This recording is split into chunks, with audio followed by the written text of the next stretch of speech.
Originating millions of years ago, cannabis has grown to become one of the most familiar plants in the world. But how did it go from a simple wild weed to the plant so many people recognize today? The origin of wild cannabis sativa has been debated for years.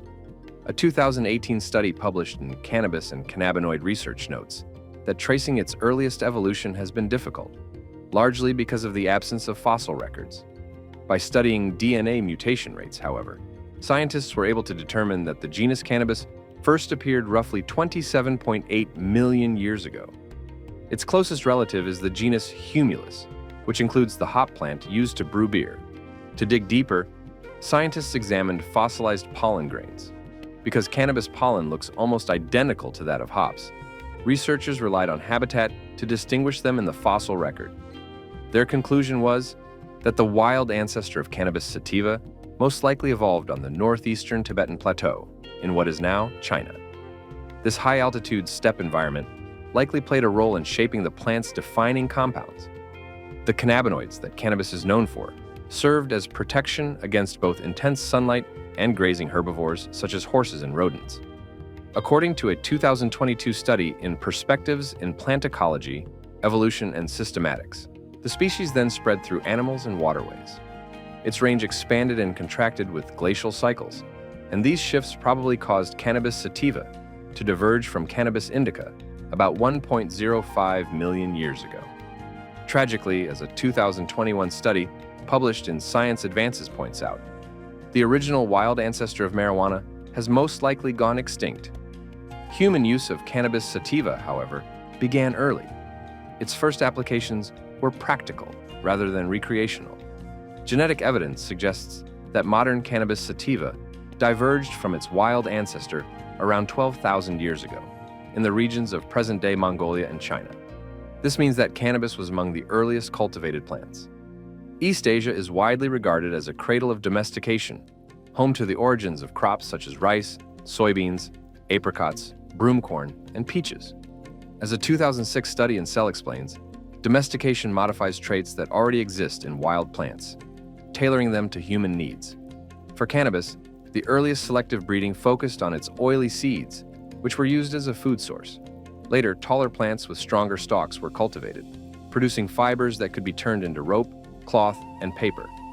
A 2019 study in Science Advances notes that the first cultivated cannabis contained very low levels of psychoactive compounds, showing it was not yet valued as a drug.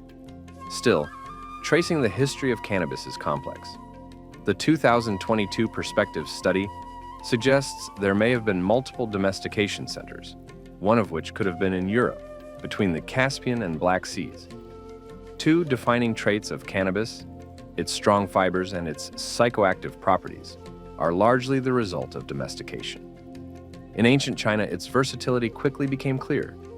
Archaeologists have found rope impressions in pottery that date back about 12,000 years, showing that hemp was already in use. Fibers from the plant were also woven into textiles and used for paper, an innovation that helped shape Chinese culture. Cannabis even played a role in warfare. Hemp bowstrings were far stronger and more durable than the bamboo versions used by rival groups. These stronger strings allowed Chinese archers to shoot arrows farther and with greater force.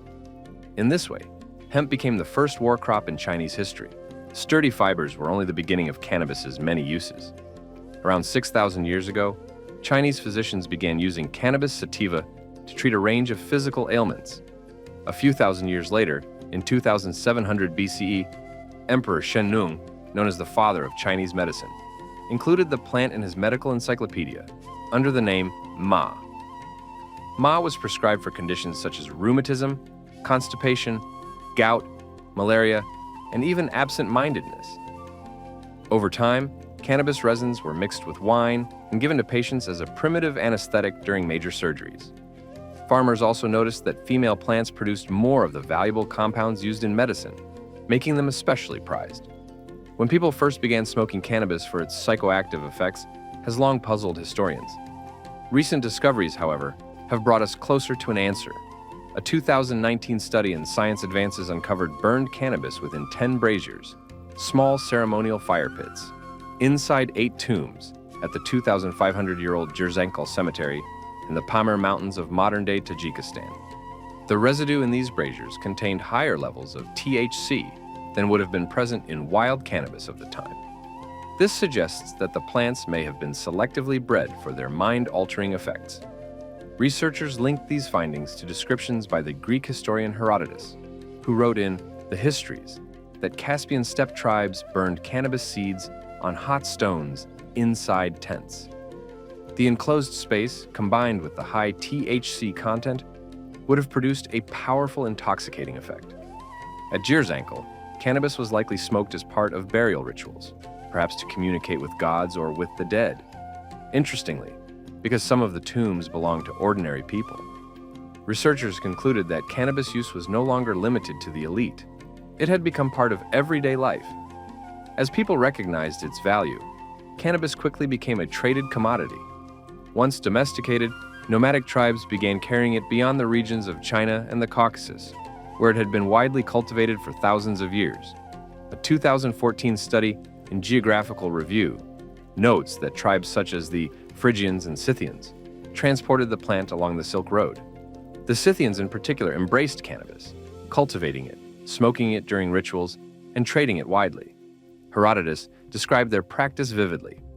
They take some hemp seed, creep into the tent, and throw the seed onto the hot stones. At once it begins to smoke, giving off a vapor unmatched by any bath in Greece. The Scythians enjoy it so much that they howl with pleasure. Through their travels, the Scythians carried cannabis sativa across Eastern Europe, South Asia, and the Middle East. Around 2,000 years ago, the drug variety of cannabis spread into Africa and Southeast Asia through the Indian and Arab empires. At the same time, hemp fiber cannabis reached Europe. Though Europeans showed little interest in its psychoactive side, they preferred their wine and beer. Elsewhere, however, cannabis became deeply woven into cultural and religious life. In Hinduism, which likely emerged 3,000 to 4,000 years ago in the Indus Valley, the plant took on a sacred role. Hinduism has always been a blend of traditions rather than a religion founded by a single figure, and among the practices adopted by its followers was the use of cannabis. Around 2,500 years ago, Hindus began paying homage to deities such as Lakshmi, Vishnu, and Shiva. During this time, they also started consuming bhang, an edible paste made from female cannabis sativa plants that could be mixed into food and drink. Bhang was valued for both its psychoactive and medicinal properties, and it was even believed to ease nausea. In Hindu tradition, bhang was closely associated with Shiva, who came to be known as the Lord of Bhang. Its healing qualities were seen as a sign of his blessing, while illness was thought to signal divine displeasure. A fever, for example, was described as the hot breath of the gods, and treatment often required ritual ceremony and the consumption of cannabis as an offering. Interestingly, this was effective in part because THC lowers body temperature. Another community that embraced cannabis was the Muslims. Islam emerged about 1,400 years ago in what is now Saudi Arabia. According to a 1982 study in the Bulletin of the New York Academy of Medicine, cannabis became connected to Islam around 1,000 years ago, when Persian and Iraqi sects at the eastern edges of the empire encountered the plant. Within a few centuries, cannabis, known as hashish in Arabic, had become common throughout Islamic culture. Unlike alcohol, which was explicitly forbidden in the Quran, cannabis was not directly prohibited, and its use spread widely. The Sufis, a mystical branch of Islam, claimed that hashish brought spiritual insight and a deeper connection with Allah. They helped spread the plant across the Middle East. Cannabis was also used medicinally, with applications ranging from stimulating appetite to easing epilepsy, pain, and even dandruff. Hashish became especially popular in Egypt, where it was used by the oppressed and the ruling class alike. By the 14th century, however, some Egyptian leaders began to see it as a social threat. They burned plants, imposed taxes, and punished users. Many Muslims revisited the Quran, reinterpreting its teachings to categorize hashish alongside alcohol as forbidden, yet its use persisted. Sea travel then carried cannabis even further, and the group most famous for their maritime dominance was the Vikings. From the 9th to the 11th centuries, these Scandinavian seafarers navigated longboats across Europe, conquering new lands and taking hemp with them. A 2014 study in Geographical Review reports that cannabis sativa seeds were found aboard Viking ships in the mid-9th century, more than 1,000 years ago. Their primary purpose was practical. As a 2013 study in Scientific Reports explains, hemp fibers were perfect for making rope and sailcloth, essential tools for long voyages. The plant was also woven into decorative wall hangings, thriving in nitrogen-rich Nordic soil, where it produced stronger fibers than flax. The Vikings also used cannabis for medicine, treating pain from toothaches, injuries, and childbirth. There's no direct evidence that they consumed it for its psychoactive effects, though in 2018, cannabis pollen was discovered at a Viking settlement in Newfoundland, Canada. This shows they carried the plant across the Atlantic farther than once believed. In time, cannabis sativa reached the New World, but its arrival there was not for ritual or recreation. Instead, it was business. European colonizers saw the vast, fertile land as an opportunity to grow hemp for rope, sailcloth, and textiles to send back across the ocean. As Martin A. Lee describes in Smoke Signals, England even passed a law in 1619 requiring all American colonists to plant hemp. The crop thrived in American soil, growing taller and stronger than in England. In fact, cannabis sativa became the first crop widely cultivated in America, introduced by the Puritans themselves, a religious community known for their strict moral codes. George Washington himself eventually experimented with hemp farming. Hemp was woven deeply into the fabric of early America. It was used for clothing, paper, and even the hangman's noose. At one point, it could serve as currency or even as a ticket for overseas passage. It ranked as the nation's third largest crop until the late 1800s, when steamships replaced sailboats and the demand for hemp declined. American hemp cultivation saw one final surge during World War II, when the need for durable textiles grew urgent. Yet, despite hemp being a common backyard plant across the country, no one was smoking it. The psychoactive variety of cannabis sativa arrived through a different route. As Martin A. Lee explains in Smoke Signals, the drug form first reached Brazil in the early 1500s with enslaved Africans who traveled alongside Portuguese sailors. Native South Americans, already familiar with other psychoactive plants, quickly embraced cannabis, smoking it during rituals. Its use spread across South America and into Mexico. Recreational cannabis, known by its Spanish name marijuana, entered the southwestern United States with Mexican immigrants fleeing the Mexican Revolution between 1910 and 1911. Almost immediately, the plant was seen as a threat. By 1931, 29 states had banned it. A 2016 study in the UC Davis Law Review highlights how fear of marijuana was tied to racism. Because both Mexican Americans and Black communities in the South used the plant, it became a convenient scapegoat, with crimes ranging from assault to murder being unfairly linked to cannabis and its users. In 1936, the propaganda film Reefer Madness appeared, inflaming public fear. Just a year later, the U.S. government passed the Marijuana Tax Act of 1937, outlawing all non-medical use. Yet Americans, like many before them, found enjoyment in cannabis. According to a 2017 report by the National Academies Press, marijuana use saw a strong revival in the 1960s. Young adults embraced the drug as part of a countercultural movement that rejected mainstream values, promoted peace and free love, and experimented with spirituality and recreational substances. By the late 1970s, usage peaked. Although marijuana remained federally illegal, this did little to deter its users. In 1976, 1 in 8 Americans over the age of 12 admitted to smoking it within the past month. Hippies in particular became fascinated with the plant's long history. Many embarked on journeys along the so-called hippie trail, retracing parts of the Silk Road through the Middle East and India. On this pilgrimage, they discovered new traditions of cannabis use, including smoking hashish, a concentrated form of the resin. Famous musicians such as the Beatles and Jimi Hendrix also fueled its cultural momentum. But the enthusiasm soon faced heavy opposition. A 2014 study in Geographical Review notes that most marijuana in America during the 1960s and 70s was imported from Mexico. In 1969, federal authorities began patrolling the border more aggressively. By 1975, their efforts escalated into spraying Mexican marijuana fields with herbicides, driving prices sharply upward. Rather than abandon the drug, many Americans took matters into their own hands. A generation of amateur growers began cultivating cannabis at home, setting up hidden greenhouses in basements, closets, and storage units, everything shifted in the 1980s. In 1982, President Reagan escalated the war on drugs, urging the rapid arrest of anyone caught with illegal substances. While the campaign was framed as a broad effort, much of the attention fell on marijuana. Meanwhile, harder drugs such as crack cocaine, methamphetamine, and heroin continued to spread across the country. What made matters worse was the apparent racial bias behind enforcement. Although traffickers and many white Americans also used cannabis, the majority of arrests targeted Latino and Black youths caught with small amounts of marijuana.